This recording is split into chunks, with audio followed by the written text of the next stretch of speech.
Hello and welcome to Crucible of Words for more dedicated legacy action. Once again I'm playing my beloved Turbodepths. This time we're playing the green-black version. I'm currently of the mind that the rainbow version is slightly better in the meta right now, but it's good to test the other builds and see how they go. They're fundamentally very similar, it's just sideboard cards and the way that your mana base works in terms of being able to fetch things and stuff like that. So this is what we've got today. So if you're unfamiliar with this deck, Dark Depths makes a 20/20 as soon as it has 0 counters on it.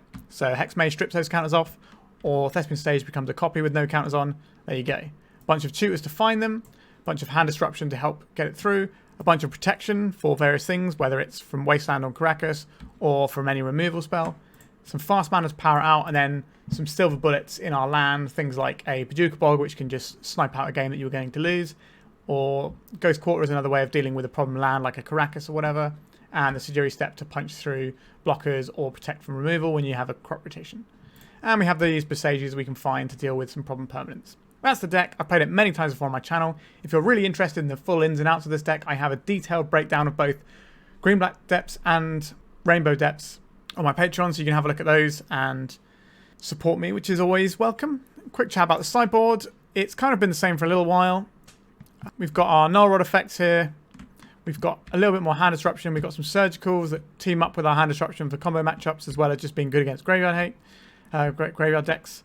We've got a full set of Abrupt Decay, which hits all the problem permanents like Megs of the Moon, Blood Moon, and Opposition Agent, which can all prove somewhat irritating for us, as well as things like Ensnaring Bridge. It's just a clean answer, and this is kind of the draw to playing green-black, is that you have a clean answer to everything, which is easier to cast under Blood Moon than it would be in Rainbow Depths, because we have the two basics we can go and fetch. Then we have two Legolas's quick reflexes to complement the one we have in the main. These are for the slower matchups where we need to be able to protect our creature. So we're thinking like Beanstalk, Bant style decks. Alright, that's the deck. I've played it many times before and I'll play it many times in the future. Let's get jamming. Remember to like and subscribe. If you're looking to play Legacy on MTGO like me, why not try Card Hoarder? They're a rental service that I personally use, and I found them better than other rental services that I've used in the past. So why not give them a try? Into round one, and we are on the play. This is our opening hand. This does cook. We get our stuff we want off of this one. We have a little bit of protection. The one downside here is that we're slow. We are turn 4 or potentially 3 if we want to crop rotate our forest for a Yavimaya or Urborg. Is this good enough? Can we get something that goes a little bit faster? I think this is acceptable on the play. We also have Wasteland Insurance too. Our opponent's mulligan to 6 cards. They've mulligan to 5 cards. This means I'm not playing out the Pithing Needle on turn 1. Because our opponent, if they're going this low, they're more likely to be a sort of deck that's going to be looking for specific cards, which means something like Reanimator is a possibility here. So I'm going to play this out and hold up the crop rotation. Let's see what we're looking at here. Ancient Tomb. Alright, so not a Pithing Needle gamer. Grim Monolith. Alright, so we're looking at some sort of like colorless Karn style deck, I would imagine. Alright, it says a Voltaic Key. What's this 4 mana going to get for them? Another Manifold Key. This can untap the Grim Monolith again and give them more mana. The One Ring. Sure. So this is something that's worth Pithing Needling. For sure. So I want to draw basically any land this turn. Verdant Catacombs. You are very much any land. We can't target them with a Thoughtseize just yet. We can play this out. And we can Pithing Needle their One Ring. This is a matchup where the Null Rod effects are going to be very powerful out of the sideboard. We can't Thoughtseize them, so we're not going to go and fetch a source and do that now. Next turn, if we draw a land, then we're sort of in it. We've taken a turn off to Pithing Needle here, and if we'd have just jammed that out straight away for Wasteland, then our opponent almost certainly wins this game. But now we've given ourselves a fighting chance. There's definitely a matchup that gets much better post-board for us. Whereas game 1, they can do a fair amount of stomping on us because they just could go relatively unimpeded. But we do get to fire off a Thoughtseize soon. What we don't want to see here is Karn and Liquid Metal Coating in the same turn. Forsaken Monument. Colorless creature you control get +2/+2. Whenever you tap a permanent for colorless and additional colorless, whenever you cast a colorless spell, you gain 2 life. That gaining 2 life is Genuinely kind of annoying for us. But this turn we are looking at Sylvan Scrying and Thoughtseize.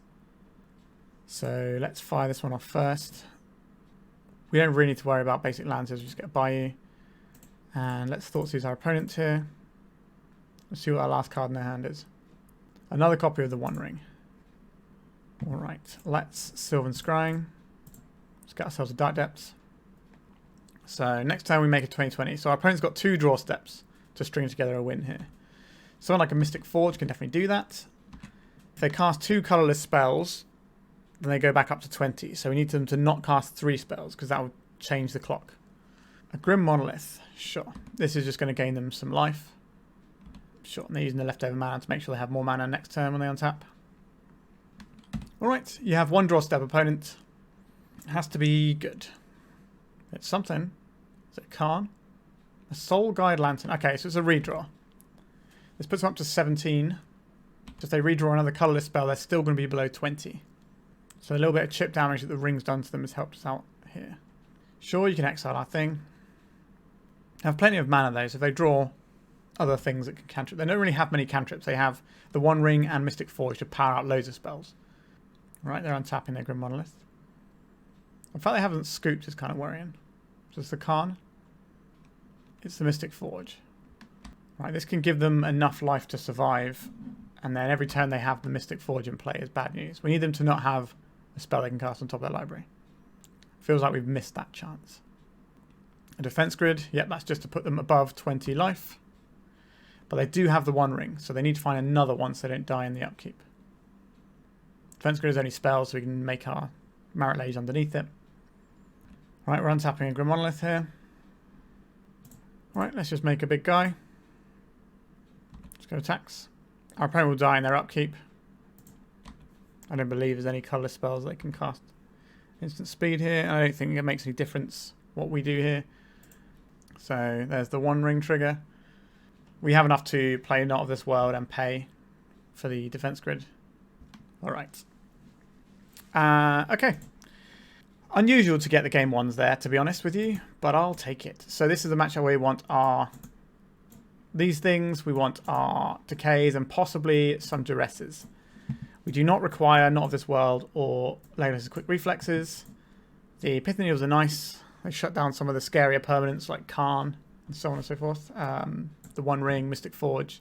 Mystic Forge, not as much, because they still play the cards from the top. So that's why we need the hand disruption. But we have 4 cards too many right now. So what are we trimming here? Obviously, Null Rod and Lotus Petal is a bit of a nombo, but we need to play our Null Rod as early as possible. So I think we have to keep that. Do we want all of these Abrupt Decays? I think we probably do. On the draw, actually, how good is our hand disruption? I think that on the draw, our hand disruption is a lot less useful because they're going to just spill their hand out on turn 1. So I think we're just better off having these things that are always going to work for us. We do have the 2 Boseijus main deck as well, which is nice. What does this hand do? It doesn't make a MARIT LAGE for until, what, turn 3? Which is too slow in this matchup, and it doesn't have one of our sideboard cards, so we'll mulligan. Okay, this hand plays. We have a turn 2 Null Rod, and we have Abrupt Decays to hit a few other little bits and pieces. The Vampire Hexmage is actually an answer to Karn, which can be very relevant in this matchup. So we'll keep this, and we're probably going to get rid of one of the lands, because we already have the mana for Abrupt Decay, and the other lands we need are not these ones. The one way this gets punished is if we draw crop rotations and no additional lands. A Blast Zone, okay. A Pithing Needle. This is going to name Hexmage or Thespian Stage.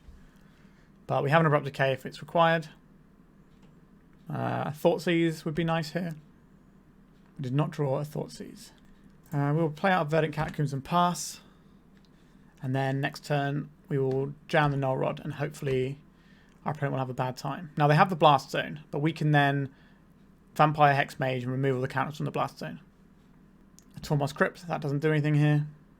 But maybe they're expecting us to have something like Knife from Malone or something. Alright, it's over to us.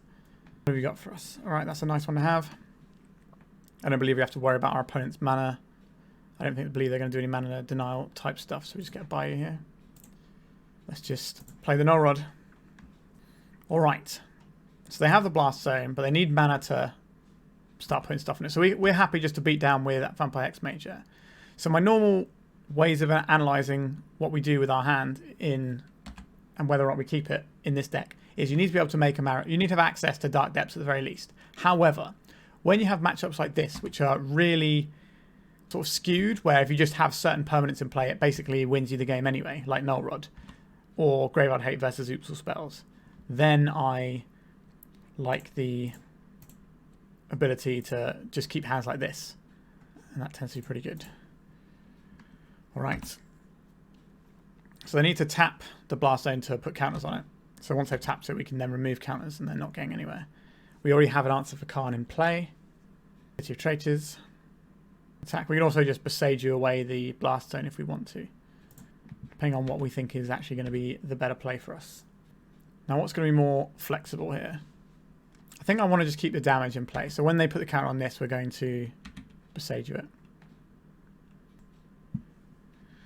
Nope. Not for you. Do they have any basics? They do not.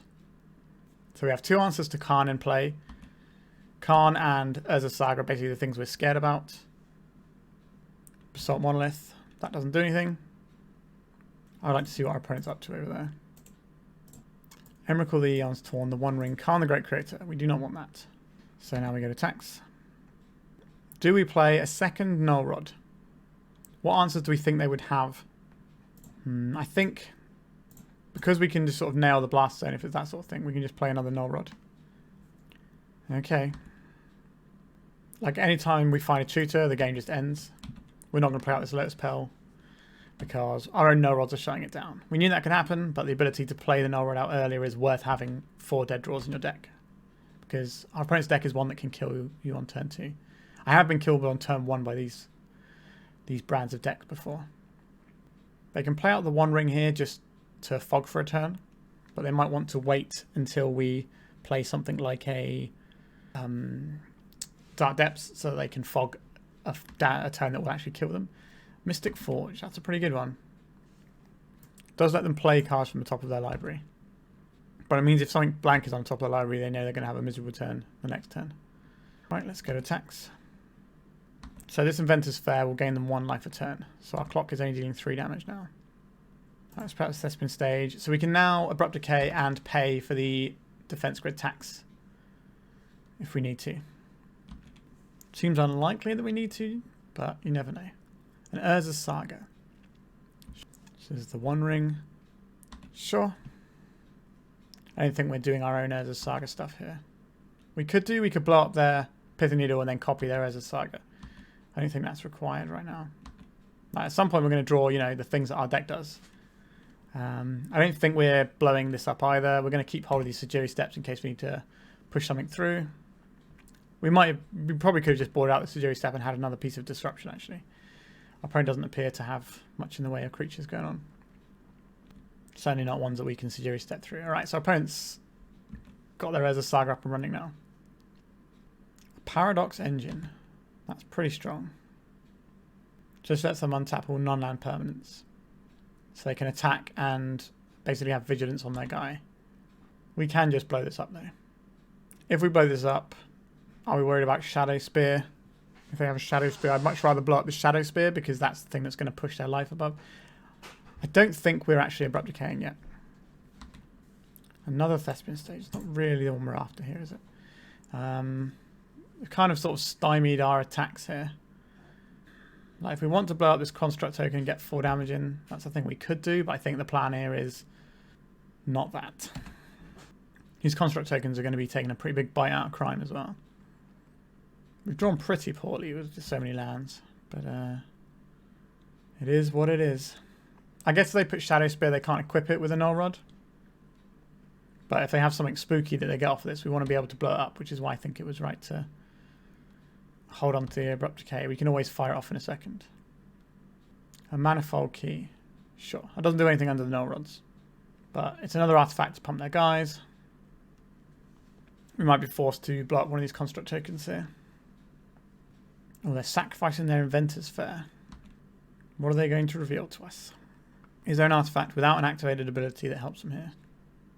The One Ring. Yeah, that helps them. That fogs for a turn when the time comes. I think we do have to blow up a construct token. No thank you, Mr. Construct Token. Can we draw like our combo? Something. Alright. That does it. Sure, I think we pass. We get to gobble up this construct token in combat as well. We can probably sacrifice one of our Thespian stages here. Let's go and get our Dark Depths. Let's remove the counters from Dark Depths, get a 20/20, gobble up their construct token, and then we've got a clear board and 22 power in play. They need a soul land to deploy this One Ring. Oh no, they don't. Sorry, the Urza's Workshops tap for 2, don't they? It's because they see each other, right? Yeah, okay. So they've got a One Ring. They've got a turn. Another Hexmage. I don't think it hurts to play another guy out. It's just more answers to Khan, potentially. And just some more guys. If something does happen to our Marit Lage, we can at least beat with it. Our opponent can see the top card of the library, so they should know if they're dead or not. There's a Mystic Forge. Just got another One Ring. Feels that way. Nope, a Grim Monolith. Alright, and they're scooping it up. Yeah, so we were relatively fortunate to win game 1. Game 2 was quite long and protracted. Normally this game's just pretty much over, but this is a skewed matchup, basically, where we kind of ignore what our deck does, and we just have these powerful haymakers in the sideboard that just say you win the game on them, like Null Rod. So, yeah, 1-0, let's go to round 2. Our opening hand doesn't do the thing, so we're going to mulligan. This hand has access to Dark Depths. It has some disruption and it has some protection, but we will be trying to find one of 4 Hex Mages, 4 Thespian stages, or 8 tutors. That is 16 cards. So I think that is keepable, and we'll send back a Dark Depths. Alright. What flavour of Ancient Tomb style deck is our opponent? Are they goblins or are they mono red? Blood Moon, you say. How are we beating Blood Moon? Right. We basically we can beat this if we draw. We have draws that do it here, right? If we just draw a Boseiju, we can win this one. Let's just mess with our opponent's hand. Broadside Bombardiers. It's kind of scary. That's probably scarier than the Fable. The Fable can, like, wish for more wishes. But I think the Bombardiers is a little sketchier for us. So we'll take that. So we already have the Dark Depths in hand and the green source from our Spirit Guide. So we just need to draw a Boseiju to win this one. That's not Boseiju. We're not going to play out the Dark Depths because we don't want our opponent to know what we're up to. They pitched a land. And now we're going to see a Bombardiers. So they're going to be cracking for a reasonable amount of damage here. Yep. No sacrifice, I don't think. Or oh, they're just firing treasure at us for 2 damage. Sure. Sylvan Scrying. So we don't have another green source. If we had another green source, we could do this to go and get the Boseiju. But we've got another turn still. Broadside Bombardiers. 2, 4, 6, 7, 8, 9, 10, 11. This is lethal if our opponent wants to kill us this turn. No, not fancy it. You can throw the Reflection and the Blood Moon at us to kill us. Alright, okay, they're just going to throw the Reflection and a treasure token. Sure, that'll do. Oh, the next card was the Boseiju. Alright, close. So this matchup is generally pretty good. Abrupt Decay, in for Not of This World. Not really in the mood for this. I think we can have a bit more disruption here. Pithing Needle is now a bit better than it used to be in these matchups because you can hit the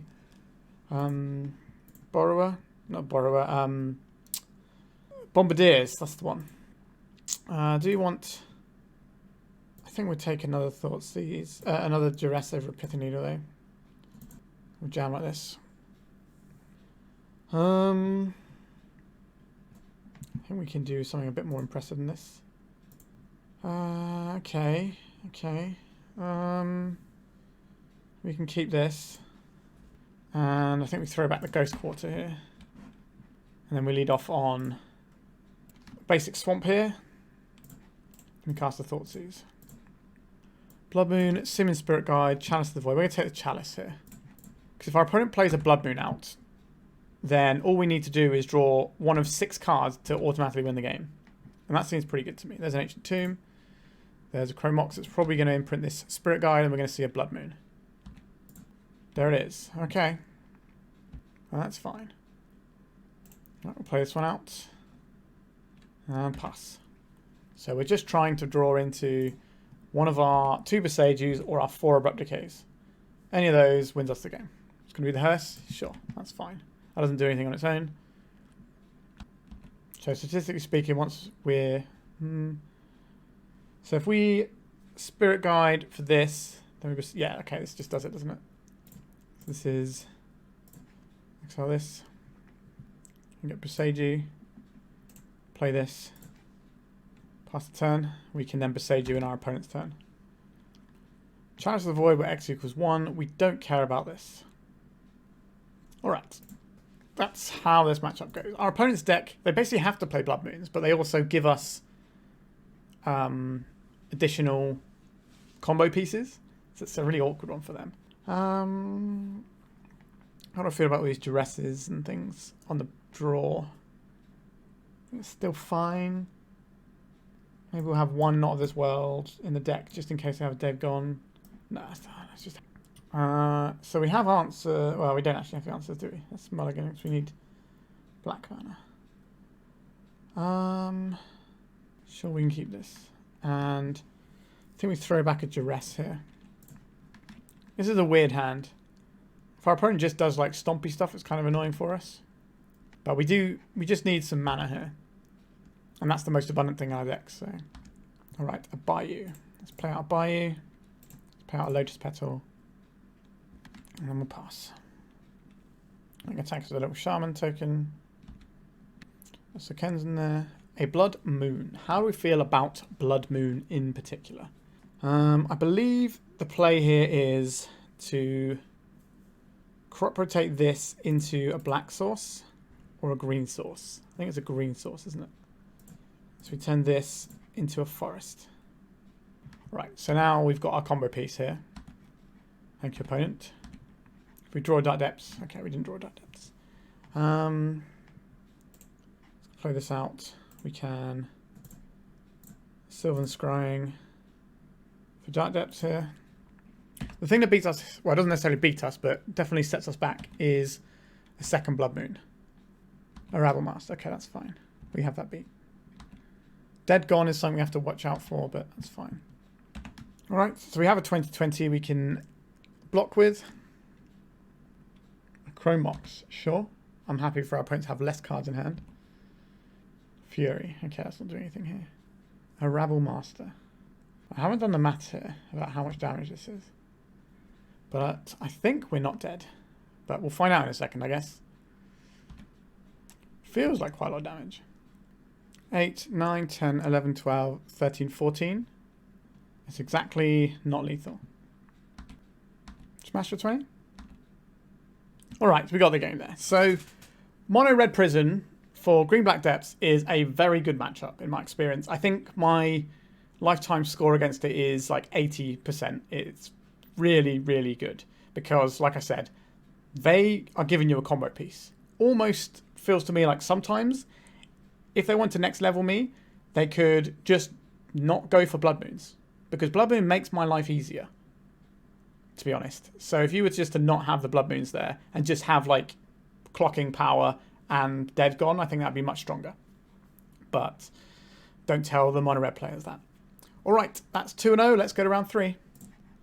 Alright. Round 3, our hand doesn't play, so let's mulligan this one. This hand does play, but it's a little bit of an interesting one. Then we keep this. We have to choose. Are we Thoughtseizing or are we not that sort of deck? We don't really want to get rid of a Lotus Petal here. Turn 1, Thespian stage, Sylvan Scrying. Turn 2. So if we burn the Lotus Petal on turn 1, yeah, I think it's this Thoughtseize that goes here. Right, opponent's mulligan to 5, which makes me wish we kept the Thoughtseize, but such is life sometimes. Play out stage, and if we Scrying now and we draw any piece of fast mana, we get to go next turn.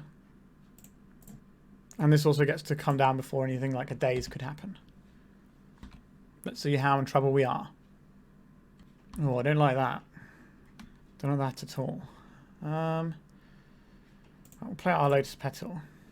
I guess we play out our Dark Depths here. So we have an emergency Boseiju if we need it, but then we also have a 2020 next turn with 2 forms of protection. But our opponent is just drawing cards, which makes me think that they are a horrible busted combo deck. A Bayou, that's good. That means we can hold up the Boseiju as well. And let's see if our opponent's got anything here. Alright, we don't get to see anything of our opponent's deck. Interesting. Very interesting. What sort of deck would not play any cards, would keep a 5-card hand that doesn't play any cards when it draws up to 7? Now, in my mind, that deck is probably most likely Ouphe Spells. I think a Reanimator hand, you're going to keep something that does something. I think we're going to board as if it is Reanimator, I believe. Or at least board towards that rough plan. I don't think this is going to be a Pithing Needle matchup. I think it's going to be not this world matchup. I wouldn't mind having a couple more Duresses in as well. If they're a combo deck, Duress is going to be good as well. Alright, let's see how this goes. I think do I recognise this screen name? As an Ouphe Spells player. What does this hand do? It's pretty slow. I think we can do better. Especially if we put our opponent on Ouphe Spells. Opponent's mulligan to 5 already. Our hand does the thing. We throw away a Pithing Needle. We have turn 1 Inquisition. Turn 2 Hexmage. Depths. That's pretty good. Let's see if they get us here. Alright, so I perfectly called their deck. Are we dead? Balustrade Spy. Okay, let's see their build and how they've sideboarded.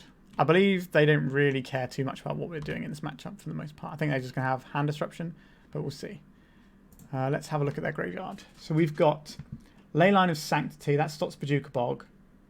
Dead Returns. Nothing there. Nothing there. Narcomoebas. Pact of Negation. ×1. Yeah, it's just Leylines they've gone for there. Alright. That'll do.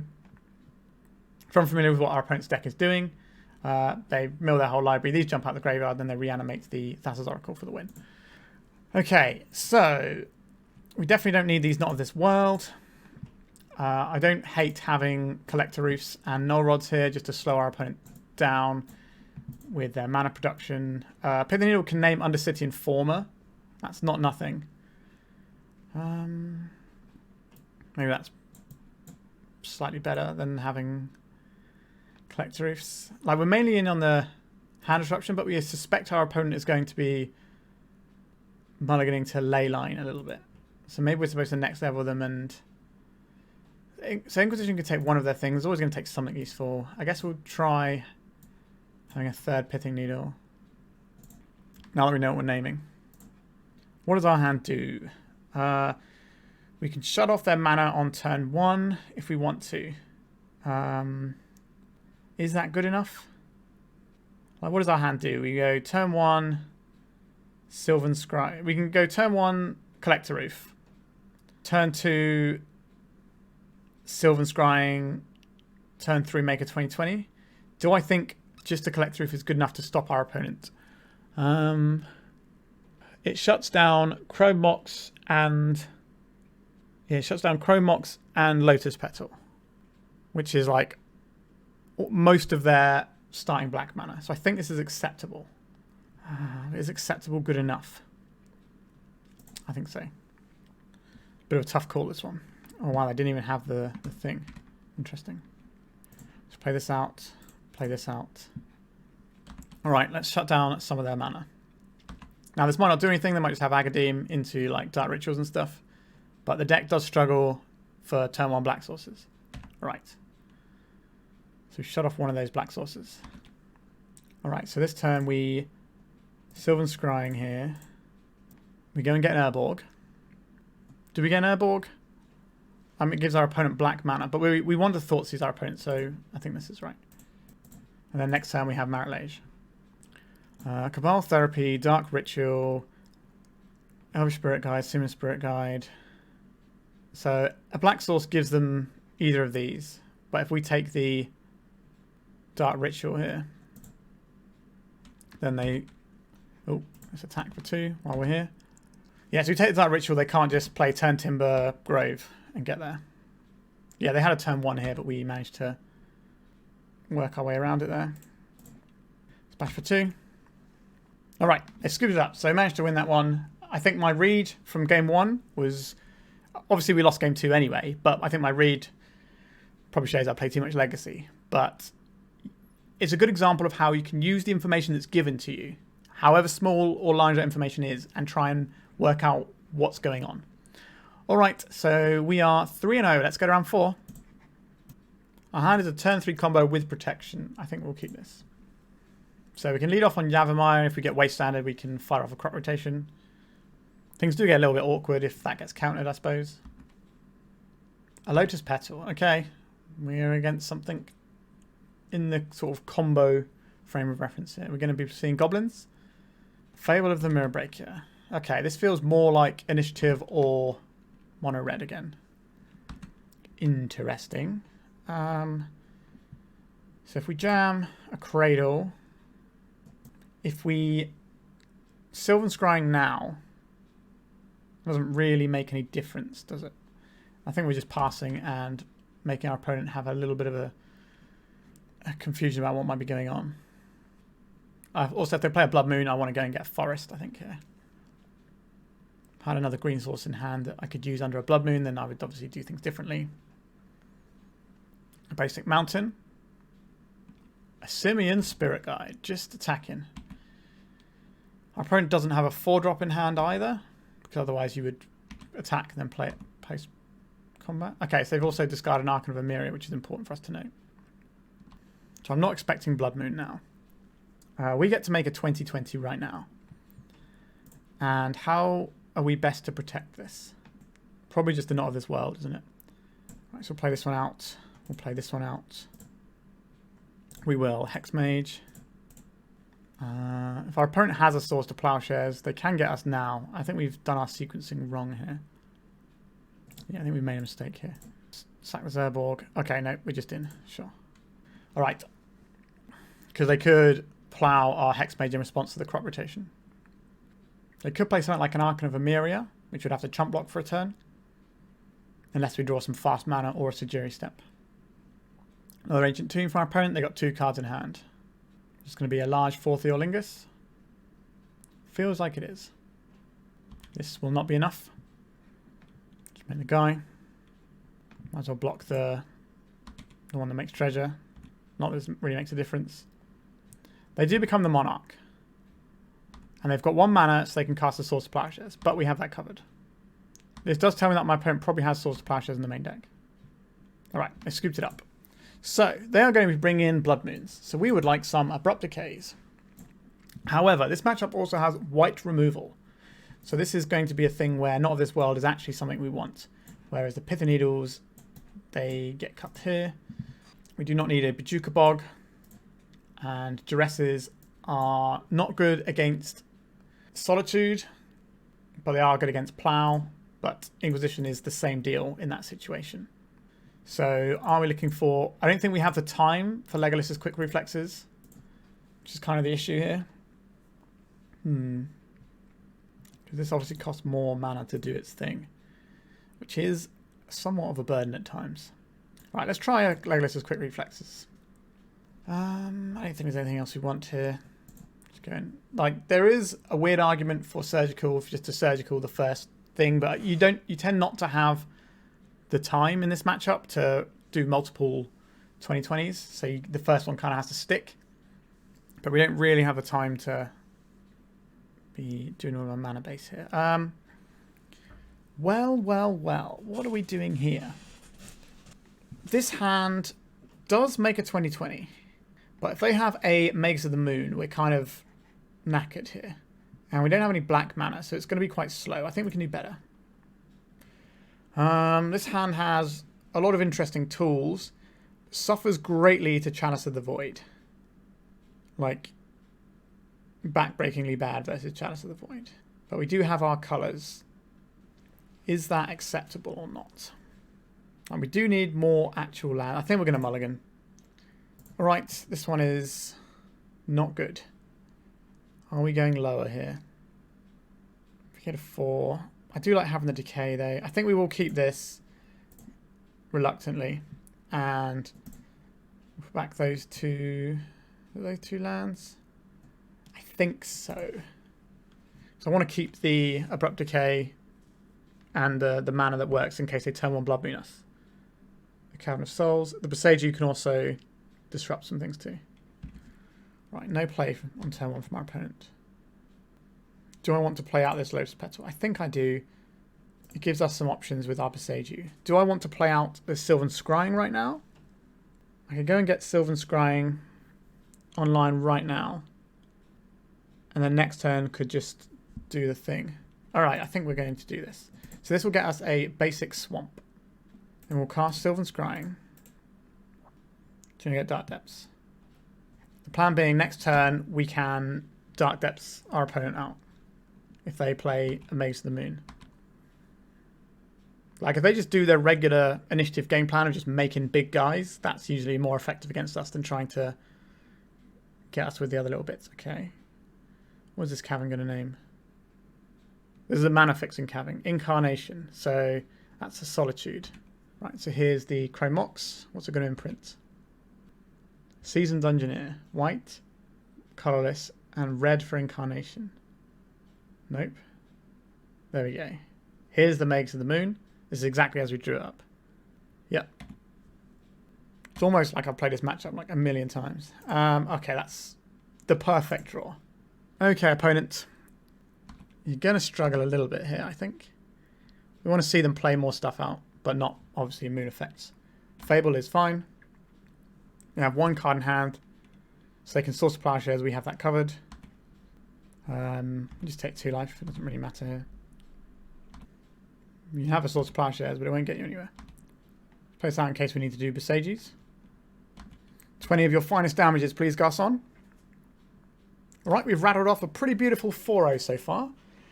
So let's dive in and see if we can get the trophy, shall we? Also, if you're watching this, I don't say whether I've won a trophy or not at the beginning, so the excitement I have is shared. Alright, let's go into the final round. So our opening hand for the final round is a turn 3 2020 on the draw. That's quite slow for Legacy standards, to be honest with you. Opponent is a fan of the channel. Is our hand good enough?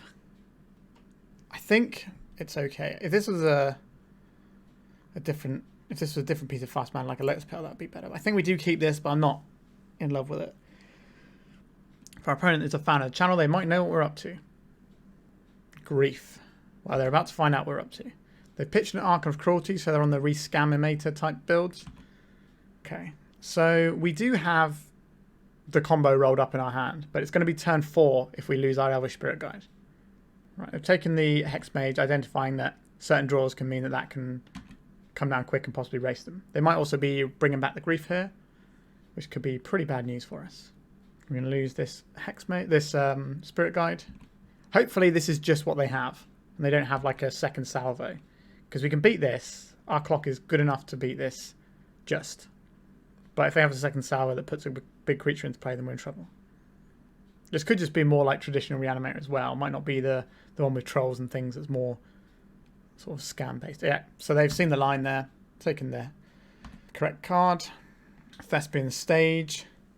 It's not really where we want to be, but we play out the stage first in case we draw a Urborg or Yavimaya. We want to have these lands and the last one because then we can go on turn 3. Like we have a Sylvan Scrying, not that it's necessarily doing anything here. That's just a thing that we maybe use later to punch a hole if we need protection. Does our opponent have a follow-up? Because we can beat Grief, Reanimate Grief on turn 1. That's not the worst for us. So again, I think we are playing out the Dark Depths here. If we draw into one of the lands that makes the Dark Depths tap for mana, or we draw into a piece of fast mana, we want to be able to get that going. All right, and Entomb here is pretty disastrous. Well, it depends if they can reanimate, I guess. Opponent is heavily favoured to win this game. What are we going for? Archon of Cruelty is usually the best one to go for against the Dark Depths decks. It gains you life. It makes you sack guys. So if you can get above 20 life, then it's basically impossible for me to win for the most part. Right, we're going to lose our Sylvan Scrying that we were thinking about using for a Sejiri Steppe Dark Ritual. So is this Animate Dead, I think, or Exhume? Exhume.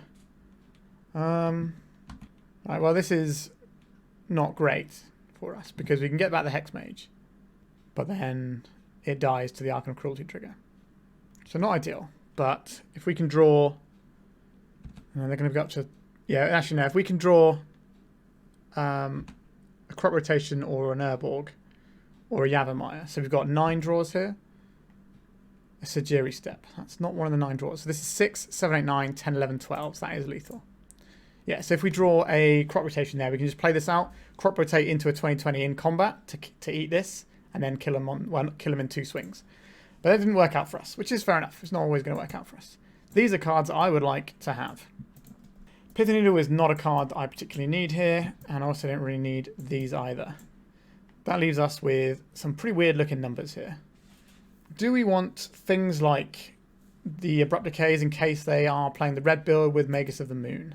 I think that is worth doing. This can also blow up Animate Dead. But our opponent said they're a fan of the channel, and I played... Actually, has this video gone live yet? No, I don't think the video's gone live yet of the deck. The reanimated deck I played, in terms of when I'm recording this. How goes Legolas' quick reflexes? Lets us punch through a blocker sometimes. So that can be useful. But it's kind of expensive. Would I rather just have another Abrupt Decay? I think so. I think the reanimator builds with Magus of the Moon are the best builds at the moment. What does this hand do? It allows us to not turn 1 Thoughtseize. I think we can do better. It's not a million miles away, is it? So we turn 1, Inquisition them. Turn 2, we play Ghost Quarter. We tap this for black. So let's get a Bayou. So we Bayou them. So then we sacrifice our Ghost Quarter targeting our thing after we floated mana, which gets us a swamp. So that's 2 black in our pool, which casts this. Then we Crop Rotate for Dark Depths, and then we go. Okay, so we keep this, and we throw back this Yavimaya. Bit of a weird way of doing it, but it works. So the reason we go for the Inquisition line is if we try and hold up Crop Rotate for Bojuka Bog, our opponent can just discard us first, and also that just takes us further away from our combo. So we use the Inquisition. This does need to be a Bayou though, so that when we Ghost Quarter it, we can go and get the correct basic. Ghost Quarter ourselves. What a time to be alive. Wear, Tear, and Entomb. Okay, we will take the Entomb. Our opponent's hand is pretty soft. Why is it showing Wear, Tear twice? Alright. There's a swamp.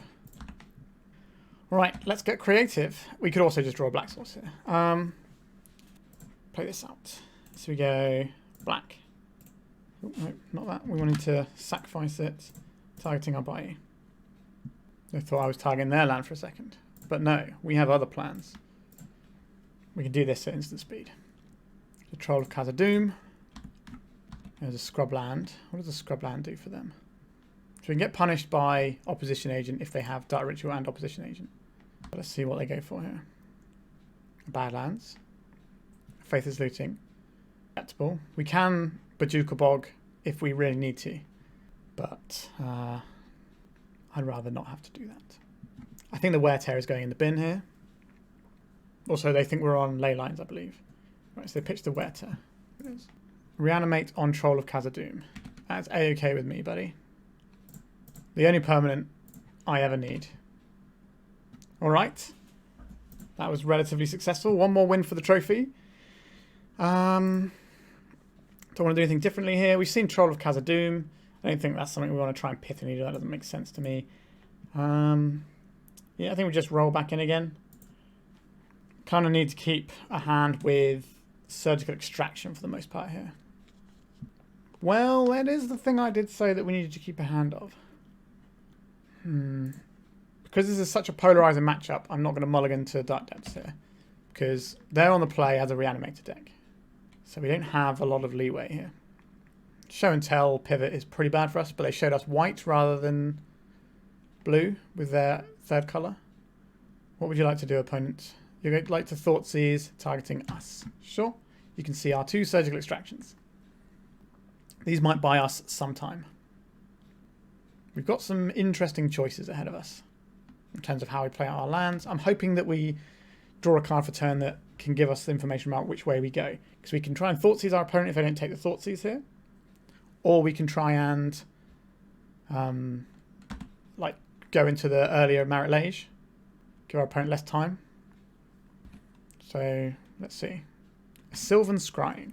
So this says turn 2 Sylvan Scrying is what we want to do with our hand, most likely. So I think we do want to fire off this Thoughtseize now. And we have a choice here. I think because we're about to Thoughtseize, we're okay getting Bayou here. Let's see what they got. A Dark Ritual. Is this going to be an opposition agent or something? An Entomb. Okay. We do have a Surgical in hand still. So I'm curious what they're getting. A Grizzlebrand. This means their hand might just be really soft after the Thoughtseize resolves. And they're just making sure they've got enough stuff in the graveyard so they can do stuff. That makes sense. The Animate Dead. Yep. Alright, so they just want to have maximum things in the graveyard so that they can draw some useful spells. Alright.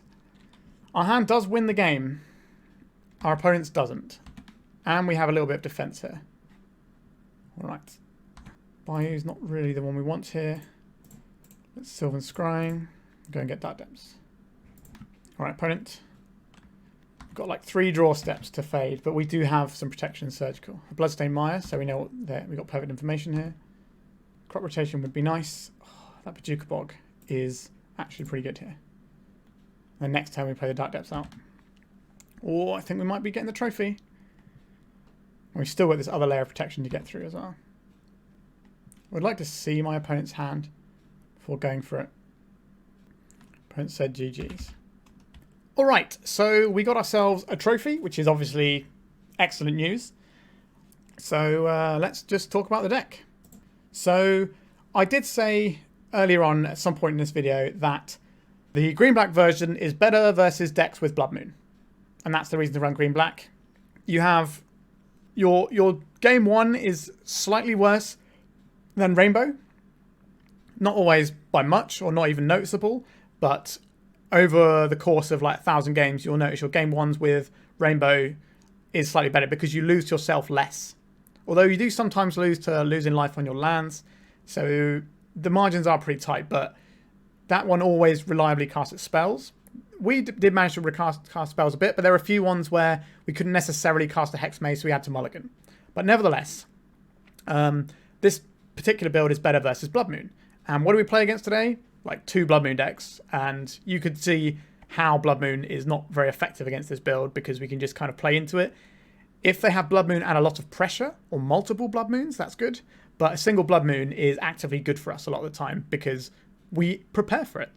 So this is pretty much where I'm at with the list. It's kind of been the same for a little while. We didn't really get to do much with the Legolas's Quick Reflexes, which is a card that I really want to test more against Beanstalk decks, because that's kind of what it's in for, like the Banty stuff. But the thing about Beanstalk decks is the white Beanstalk decks have fallen off the map quite a lot because the Bug Beanstalk deck is absolutely brutal against it. And the Bug Beanstalk deck for us has like 1 Borrower and 2 Shoulder's Edict and Wasteland Loam, which is a lot easier for us to handle than, you know, 8 removal spells that kill our guys, as well as a boatload of counter spells and Uros and stuff like that. So I think our deck is once again in a pretty good spot in the meta. It's been in a fine place because you want to be proactive at the moment anyway. But yeah, our deck's proactive, and I sort of showed how you don't always have to go full court press, with the trying to make the 2020. Sometimes you can take a slightly slower line, like we did in that Reanimator matchup at the end, where we decided, you know, we wouldn't play out our lands in a way that would mean we could go off as quickly as possible. We would do in a way that could mess with our opponent's hand and sort of control the game, and that worked very nicely for us. Yeah, Obviously, I am a big fan of playing Green-Black Turbodepths and Rainbow Turbodepths. I kind of go back and forth on which version I think is better. Obviously, I have both in paper because, you know, it's nice to have the option to flex between them, and there's not that many different things apart from the mana base. Like if you've got Bayous, and you know you can get some mana confluences and City of Brass or whatever, or Gemstone Mines. It's not a lot of hassle. The only real difference is the sideboard. I think next week when I do a Turbodepths, still going back to Rainbow, I've got some kind of weird sideboard tech I want to try. Not weird, but like changing it up, because at the moment, like a lot of it is the same as here, whereas I think we should be looking at different things. So I want to be trying out some Deafening Silences in the Rainbow sideboard, along with Meltdowns and stuff like that. So sort of changing up the way we're approaching some matchups a little bit. And obviously the Hydroblasts, I think, are very good in the meta right now. Okay, I think that's done for today. So we got another trophy on the board. I think that's 2 in the last week or so of recording. So that's pretty good going. And it's always nice to get on with my beloved Turbodepths. So remember to like and subscribe. I'm not writing undefeated on my thumbnails and stuff, so that the experience is better for you, where you can go in and see, you know, is it going to be a trophy or not? Who knows? And hopefully that's not going to cost me too much in views. So make sure you like and subscribe and do all these things to help me, because I'd rather have a better experience for my viewers than just be like, oh, here's an undefeated video, and then everyone go, okay, I know how it's going to end now. All right. Little ramble aside, I hope you enjoyed this one as much as I did. Thank you very much for watching, and goodbye. If you'd like to support me in the channel, please check out my Patreon. It has a free guide to budget Turbodepths, as well as 3 tiers of support. A low-cost one that enters you into my monthly raffle for a free donation deck on the channel, a mid-tier subscription that gives you access to my detailed Turbodepths guide that is updated every month, as well as regular articles, and lastly, the higher tier gives you all of the above, as well as a monthly donation deck for my channel. If you're interested in supporting the channel this way, please check out the link in the description.